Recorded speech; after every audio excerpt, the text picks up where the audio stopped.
Guys, magluto tayo ng very basic na tinola.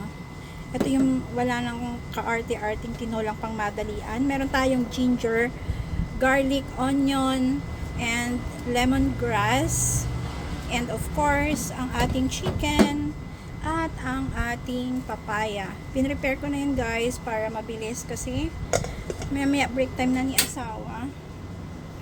Let's turn on the fire.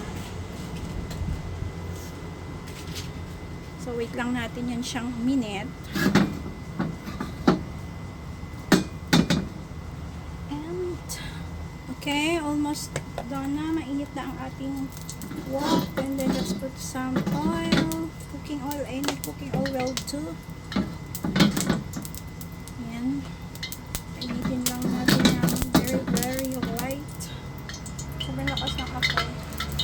So, lagay ko na agad ang ating ginger.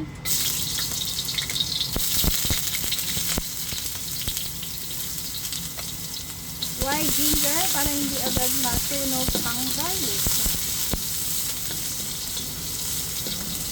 Garlic.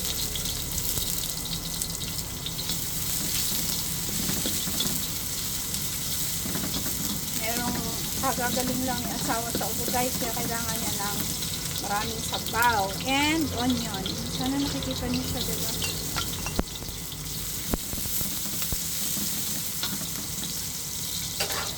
Ba na wala na rin kaming patis,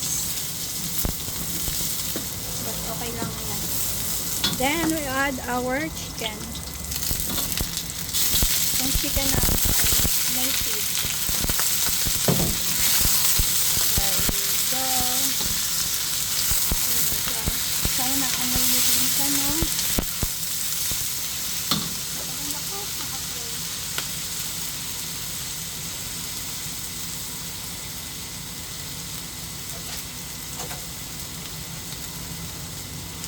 Ito yung ibang pangkapirang ko sa chicken.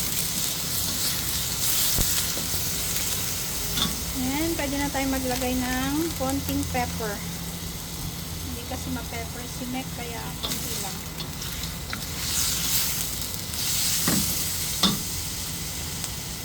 Hina naman.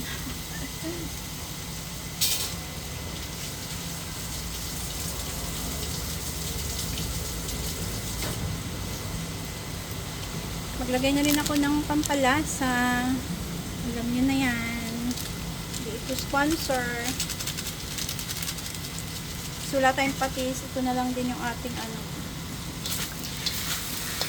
panglalasa lang. But, kung may patis, better. Nakapanibago nga, naubusan kami guys. Kailangan lang natin i-brown para hindi malangsa ang ating sabaw.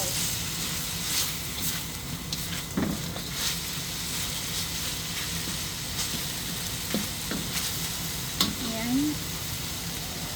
Naisama ko na din yung aking lemongrass para may lasa na siya.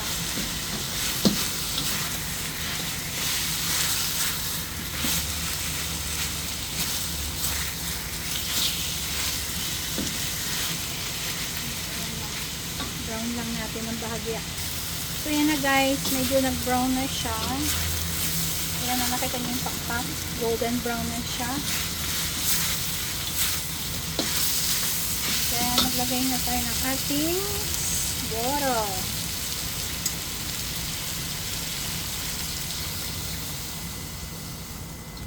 There we go.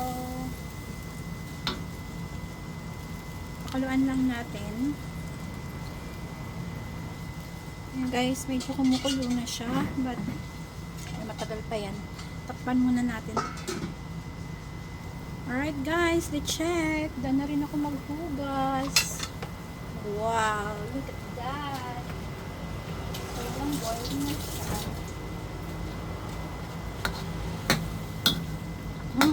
May tanglad. This time, we're gonna add our green papaya.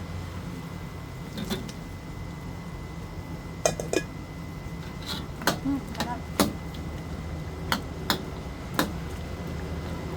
Yan, makakahigop na ng sabaw si asawa at Yeah, hopefully kumaling na ang kanyang upo.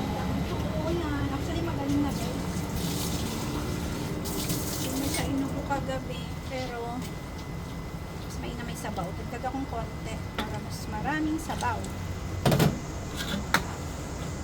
Mas maraming masabaw, mas masaya. And, let's cover it again. Up until maluto na ang papaya. And let's taste later. Check na natin guys. Wow. I think the papaya is not yet ready. Hindi pa siya ganun ka. Looks more. Mga 5 minutes more. Taste test. Yeah, matabang. Walang patis eh. Kaya na to.